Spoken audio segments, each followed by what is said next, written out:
India को अगले 20 साल में कौन से वार फेस करने हैं, ये कोई एग्जैक्टली प्रेडिक्ट नहीं कर सकता। लेकिन एक चीज डिसाइड की जा सकती है, अगर क्राइसिस आया तो इंडिया कंफ्यूज नहीं होगा। और इसीलिए नेशनल सिक्योरिटी स्ट्रेटेजी सिर्फ एक गवर्नमेंट डॉक्यूमेंट नहीं, इंडिया के फ्यूचर की सिक्योरिटी का रोड मैप भी है। एक comprehensive Indian national security strategy में सबसे पहले क्या होना चाहिए? Number one, clear interest. India के लिए हाईएस्ट प्रायोरिटीज क्या है? Territorial integrity, sovereignty, economic security, energy security, maritime interest, technology, global influence. इन प्रायोरिटीज को क्लियरली डिफाइन करना इंपॉर्टेंट है।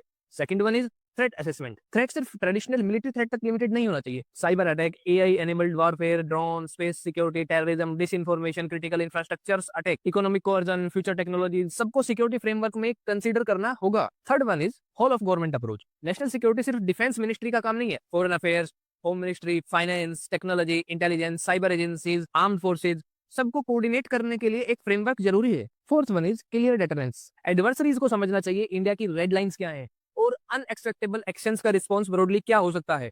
लेकिन डिटरेंस का पर्पज वार स्टार्ट करना नहीं है, वार को प्रिवेंट करना है। अगर एडवर्सरी को पता हो कि एग्रेशन की कॉस्ट एक्सट्रीमली हाई हो सकती है, तो एग्रेशन का इंसेंटिव कम हो सकता है। Fifth one is regular updates. Security environment 10 साल में नहीं, कभी कभी 10 मिनट में भी चेंज हो सकता है। AI, cyber war, geopolitics, new alliances, new technologies सब रैपिडली इवॉल्व कर रहे हैं। इसीलिए स्ट्रेटेजी को पीरियडिकली रिव्यू और अपडेट करना जरूरी है। और अब पूरी 7 पार्ट सीरीज को एक लाइन में समझो। नेशनल सिक्योरिटी डॉक्ट्राइन बताता है कि कंट्री अपनी सिक्योरिटी और नेशनल इंटरेस्ट को प्रोटेक्ट करने के लिए किन फंडामेंटल प्रिंसिपल्स पर चलेगा।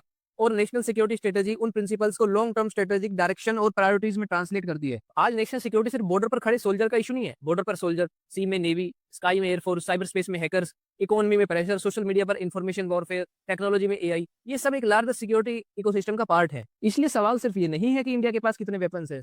बड़ा सवाल है इंडिया अपनी मिलिट्री, इकोनॉमी, टेक्नोलॉजी, डिप्लोमेसी और इंटेलिजेंस को एक कॉमन स्ट्रेटेजिक ऑब्जेक्टिव के लिए कितनी इफेक्टिवली यूज कर सकता है। क्योंकि 21st सेंचुरी में पावरफुल कंट्री वही नहीं होगी जिसके पास सिर्फ सबसे पावरफुल वेपन्स है।